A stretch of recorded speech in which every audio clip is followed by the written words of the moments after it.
Thanks for tuning into the channel. So we're going to talk about accuracy at the kitchen table so you can get a little bit more results out of what you've already got. So here is my case trimmer. I have it mounted to a board so I can clamp it to a table if I like, or use it standalone like this.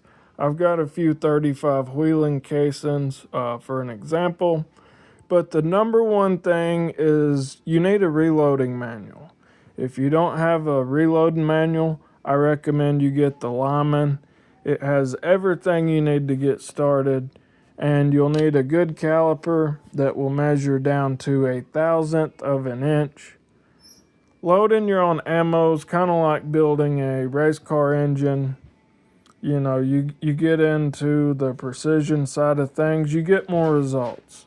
So here is 3 shell casings. I would like to point out a few differences. The first one here has only been through the size and die. As you can see at the crimp line, there's a little bit of run out. That's part of the purpose of the case trimmer. Then you get a casing that has been through the trimmer. It won't be exactly concentric. It just knocks down the excess areas. Then you use a deburring tool, and that chamfers the inside and outside for smooth loading. So, if everything weighs the same, measures the same, your results should be the same. Reloading is not a place to save money. If you want to save money, I suggest you collect coins. Reloading is to get the most accuracy and full potential out of your firearm. That's the whole purpose behind it. And speaking of, another thing you can do is even on Rimfire. Let's say you're running something like this. You run out of the lot number that your gun likes. You can take a box of these or any brand, measure them, divide them up by the measurements, you'll get different groups. Then you can weigh them. After you weigh them, you'll notice you have several groups that are the same. If you shoot those together, your results should be the same. And if you go to a rimfire match, you'll notice that it's often preferred to manually feed the cartridge in the chamber so they don't scratch the projectile, which would affect accuracy. So speaking of getting the most accuracy, how do you do that with the semi-auto? You go through all the trouble of building the perfect cases, weighing everything out. You even go through the trouble of seating the bullet and rotating the casing to prevent run out. Everything weighs the same, measures the same, but you're shooting a semi-gas gun. So how are you going to prevent scratching the projectile? Here's a good example.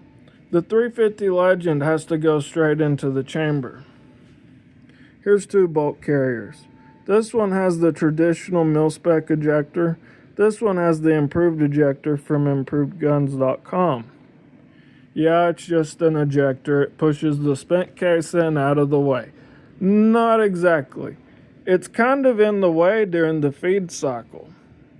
So the improved ejector is designed to allow the base of the cartridge to lock into the center of the bolt face when feeding from the left and right side of the magazine. By allowing the cartridge to feed the same way from the left and right side of the magazine, it prevents defects and obstructions to the projectile and the per se run out of the cartridge overall. If you're running something like a 300 Blackout, Subsonic, 350 Legend, 450 Bushmaster, 458 SOCOM, 50 Beowulf, this might be for you. The improved ejector allows the base of the cartridge to lock into the center of the bolt face when fed from either side of the magazine.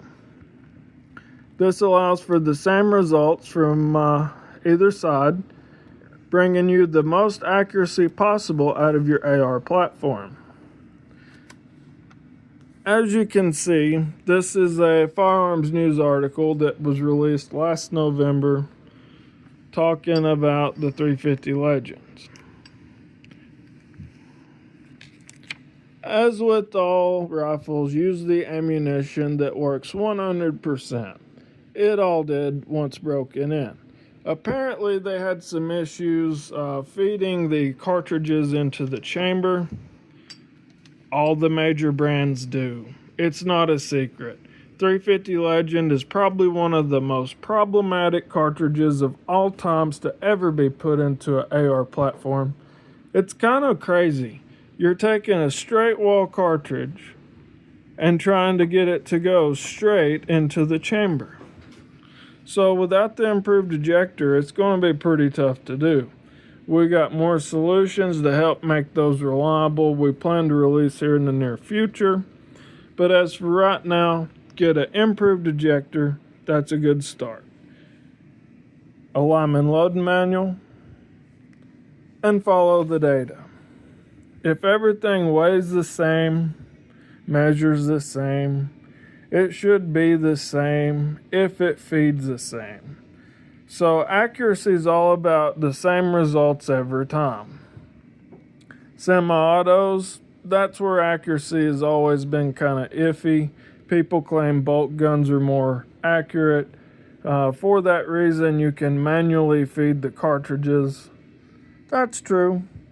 But when you got something like this, it changes the way a semi works. It really allows the base of the cartridge to lock into the center of the bolt face, go straight into the chamber.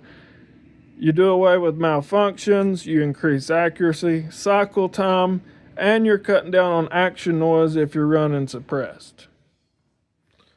Thanks for tuning in. I hope you find this helpful. Again, you don't have to have a fancy shop. You don't have to have a big machine. You just need a good reloading manual. Read it, follow the data, take your measurements, and it's all up to you. If everything's the same, it should be the same. Thanks for watching. Hope this helps. Stay tuned for more videos.